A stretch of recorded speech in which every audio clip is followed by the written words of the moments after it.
Hey everyone, it's a Gouda day with Teddy, and today we're going to be talking about how to make a cheese platter. So, one little thing that I talk about and use a lot is this little rhyme. You want to use something old, something new, something goat, and something blue. So something old would be like an aged cheddar, or like a Parmigiano Reggiano, or like even like a Swiss. And then something new would be like a soft ripened brie, or like a soft ripened wash rind. And then for something goat, you don't necessarily have to use a goat's milk cheese. You can use a sheep's milk or something that's different. And then for the blue, obviously it's the blue vein family. So you want to use like a blue cheese to go with it. Now I recommend doing about 3 to 4 different cheeses, because when you get more into like the 7, 8, 9, 10 cheeses, that's when you really can't taste the difference between all the cheeses. That's when they all start to blend in and you don't really get to enjoy the cheese for what it is. So I definitely recommend doing about 3 to 4, 5 at the most. And then you also want to do some accoutrements to go with it. So you can use dried fruits, you could use some dried nuts to go with it. I have some honey. I like to do these Amarena cherries. You can really play around. The idea is to really have fun. And a lot of people say that, oh, this goes really well with that. And it's true, there are things that pairs really well together. But the whole idea is to really try different things, mix it up, and try with each different pairing. See what you like best, because everyone likes something different. So let's get into it. I'm going to show you how to make up some cheese plates, and I'm going to show you how to cut some of the cheeses and place it all together to make it look spectacular. Okay, so the first thing we're going to do is cut the cheese. So right now we're cutting the drunken goat cheese, and this one what we're doing is just slicing it down into little triangles. So for this one, the rind is edible, so I want to actually display that beautiful purple color that it has.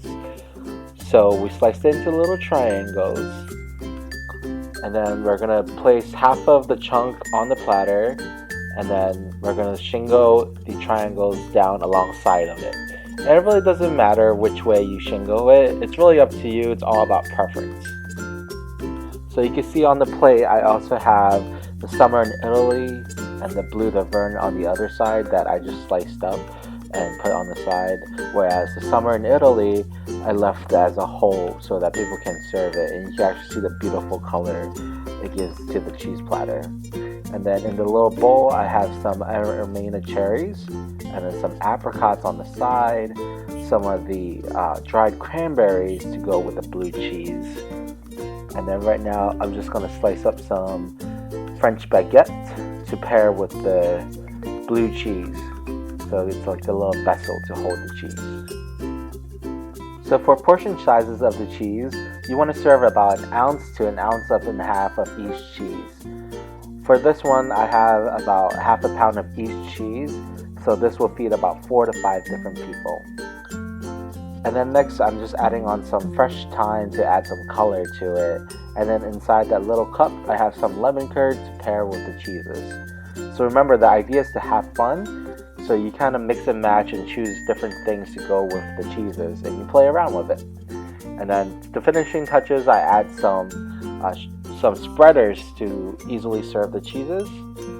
And then other things you can also add to the platter is some honey if you have some charcuterie to go with it will be great too. You know, some dried salami or some prosciutto will go really nicely. You can even do nuts. Unfortunately, I didn't have any nuts for today, but I usually do put some Marcona almonds on there, or some pistachios, just to give it some texture and some color. So here's just a little close-up of all the cheeses. You can see the fresh thyme really pops, and the summer in Italy just strikes out right there. Okay, so wasn't that easy? So here I have my summer in Italy, which is the wash rind, which is the one that I consider as the new. And then we have our goat, which is drunken goat, with the beautiful purple rind on the outside. Oh, it's just beautiful. And then we have Saint Agur, which is the blue cheese. And I always serve the blue cheese at the end because the blue cheese is the one that's going to be the strongest, so you don't want to overpower everything else by eating blue cheese first. So I hope you enjoyed, and I hope you learned how to make a cheese tray. If you make one this weekend or whenever you make one, please feel free to send in a picture or post a comment. I would love to see what it looks like. Thank you so much. Have a Gouda day!